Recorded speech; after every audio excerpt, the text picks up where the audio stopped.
Diaper ka na lang kasi alis tayo. Paano yan? Ay, itong tita, itong tao pag may diaper ato.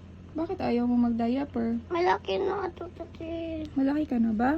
Mm-mm. Sige nga, patingin nga. Hindi pa naman malaki si Tantan ha.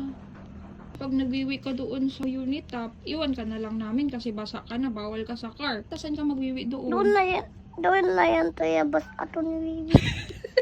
Ano sa... Ikaw talaga? Help kita. Ato na. Ah, sige. Alam mo, ayos to. Ay, ang tagal naman. Alis na kami. Help na kita. Ah, tatik yun. Help ka na kay tita? Sige. Tagay man, padod na to. Pagod agad? Ito na nga oh. Tato na iwan dito, tati. Um, Taninatak na yan ato. Hmm? Taninatak.